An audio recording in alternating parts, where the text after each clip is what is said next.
Morning, everyone. Good morning, Rabbi. Good morning, Rabbi. We're learning Mishnah Shkolim. We're up to Parakeh, chapter 5, Mishnah Aleph, Mishnah 1. Elohein Hamamunim Shayba Mikdash. These were the appointees that were in the Beis HaMikdash. The Mishnah is going to list a number of tasks that had to be taken care of in the Beis HaMikdash and the people that were appointed to do so. Now, the Mishnah is listing a number of people who were appointed. They didn't live forever, right? They didn't go ahead and they weren't the same people all the time. It has to be people who changed. There was a change of the guard. Mm-hmm. So the Bartanura has two explanations to all the names that we're going to be listing. Either we're listing the most righteous of the people who were given these positions, which means they were not living necessarily in the same time of each other, but we're listing the most righteous people that held these positions. That's one explanation. The other explanation of the Bartanura is that the Mishnah is listing the first people to have these positions, and from then on, anybody who got that position was called that. Meaning, if the person who got the position the first time was Ruvain, then whoever took over that position in the context of this position was called Ruvain. That name, that the original person appointed, that was the name that stuck to this position. So Elohein Hamamunim Shayba Mikdash. These are the ones that were appointed, they were given positions in the Beis HaMikdash. Yochanan ben Pinchas, a person named Yochanan the son of Pinchas, ala Chaysamais.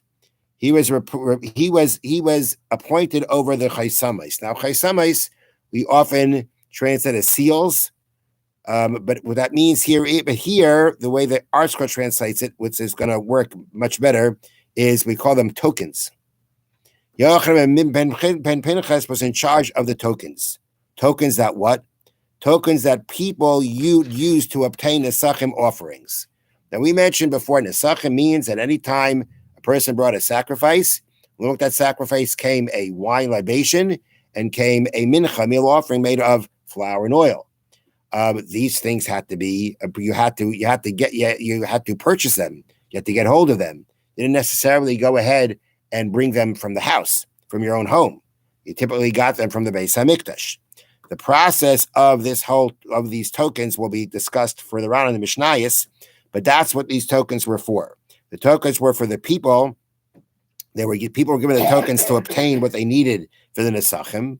And then Achia, there was a person named Achia al Nesachim. He was appointed over the Nesachim themselves. That means he was in charge of when people present their tokens that they would receive the corresponding Nesachim that they needed.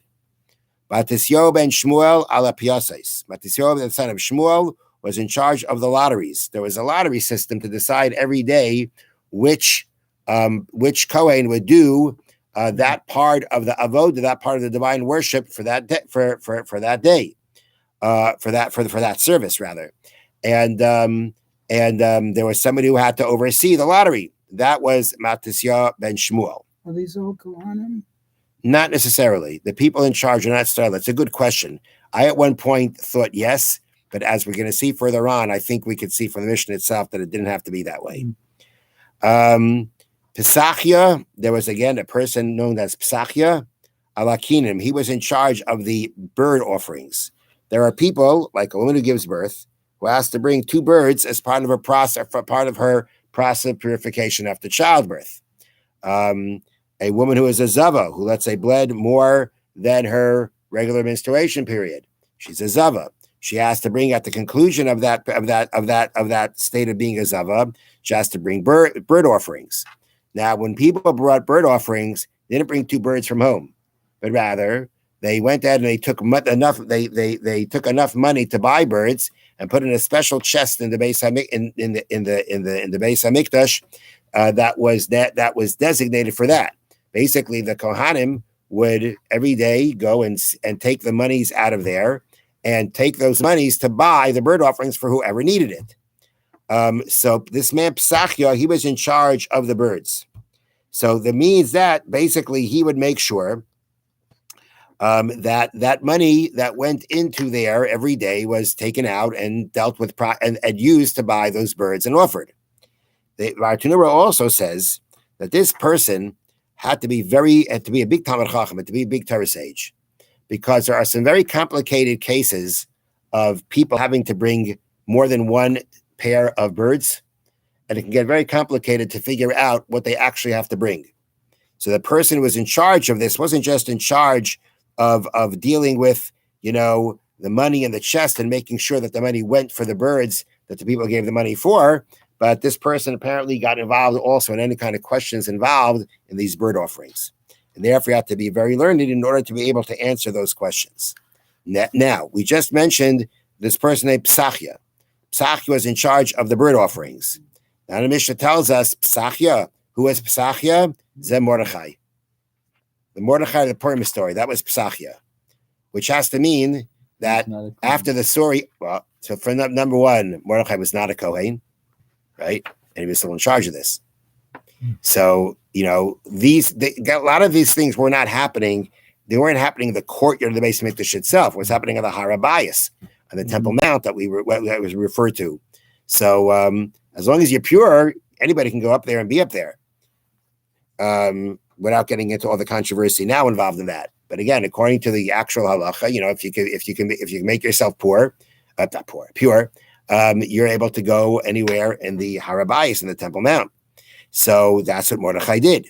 Now, if he was Mordechai, why they call him Psachia? Shahaya Paisach B'Devarim V'Darshan. He used to open words and explain them. V'Yadei Shivim Lashon, and he knew 70 languages. So Psachia comes from the word Pesach, opening. So what did he open? So number one, he opened up words for people and helped them and explained people's words.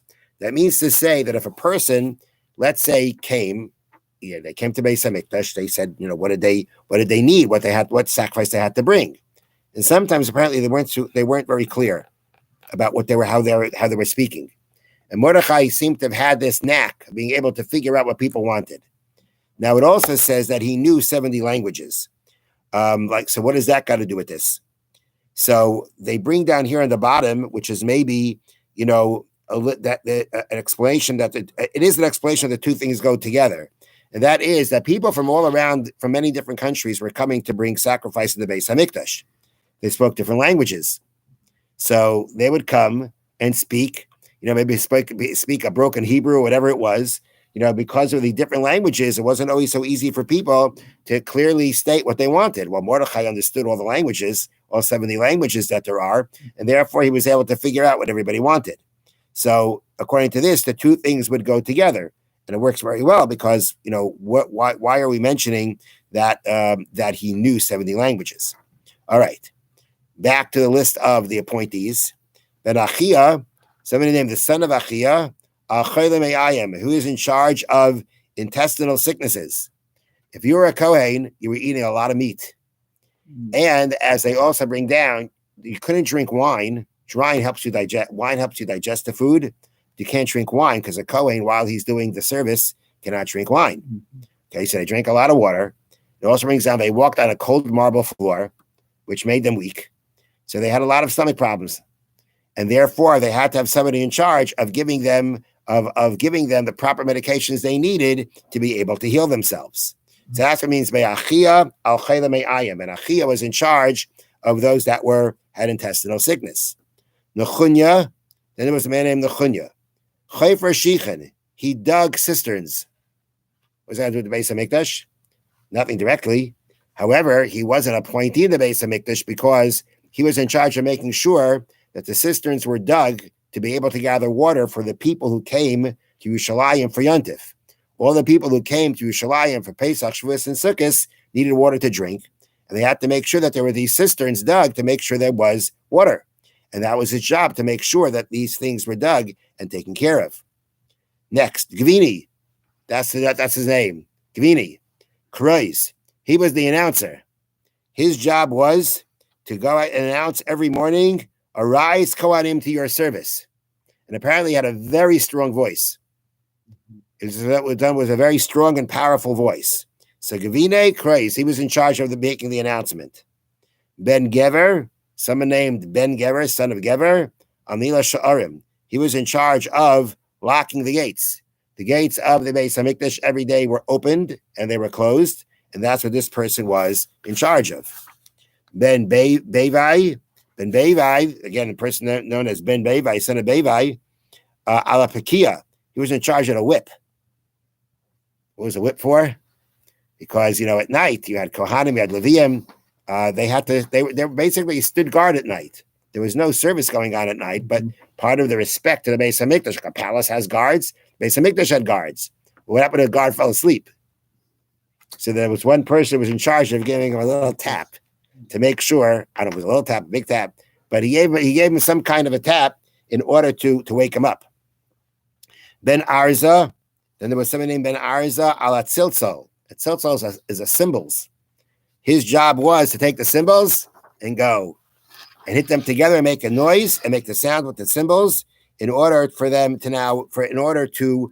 signal to the Levium that they should play their instruments. We know that the Levium, let me read to you from here, the Levium would play instruments and sing while the wine that was part of the daily Tamid offering, as well as part of other communal offerings, was poured on the altar. So while I was being part of the Mizbeach, the Levium played their instruments and sang. Well, what was it? There was a signal to start. The signal were those cymbals that were banged together. And that was Ben Arza's job. Hugras Ben Levi, someone named Hugras son of Levi, al-Ashir, was in charge of the singing.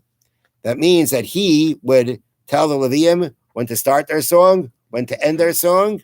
Not only that, they're bringing up from the Tiferes Yisrael, he was in charge of selecting Levium or participate in the singing and teach them the music. Okay, so he was in charge of the singing. I'm just gonna point out that, does that mean he was also in charge of the instruments? Not just the singing, but the playing of the instruments? It doesn't say that exactly, but it doesn't say anybody else that was in charge of that. Next, Beis Garmu, the house of Garmu. That means the family of Garmu. Al Ma'aseh Lechem Apanim. They were in charge in making the Lechem Apanim. The Lechem Apanim was the bread that was put on the shulchan, the table in the Beis Hamikdash. It was shaped in a very special way, and therefore it was a very specific skill in how to form them, how to bake them properly, how to remove them from the oven properly without breaking them, and therefore they were the experts on that. And therefore, Beis Garmu, they were the ones in charge on making the Lechem Apanim. Beis Avtinas, the family of the house of Avtinas, Ma'aseh K'taris, they were in charge in making the K'taris. The K'taris was the incense. The incense was a blend of a number of different sacrifices. So they were experts in blending, but not only that, there was one type of grass called the Ma'ala Ushan. Ma'ala Ushan means brings up the smoke. That grass, they would add that grass to the mixture of the K'taris, and it was able now to make it that the smoke that came up went up in a straight line, went up in a straight pillar. Instead of spreading out, it went straight up. The only people who had a tradition about which grass that is were these people, Beis Avtinas. If I'm not mistaken, I think there's a different mission that says they wouldn't tell it to anybody. So they had this tradition. They knew what it was, and they kind of was like their secret ingredient that they knew of. And because of their expertise in blending it and their knowledge of that specific grass, therefore they were in charge of the K'taris. Elazar, someone named Elazar ala Paroichas, he was in charge of the curtains. If the curtains were getting worn out and they needed to replace them, it was his job to replace them. Ufinchas ala Malbush. Then there was someone named Pinchas who was in charge of dressing. That means that he was in charge of dressing the Kohanim in their special priestly garments. He was in charge of undressing them when they were done for the day, and then his job was to store them where they need to be stored. Right, and for storing the garments in the appropriate chambers within the Beis Hamikdash. Have a wonderful day, and have a meaningful and easy fast. Thank you, Rabbi. Thank you, Rabbi. Now these were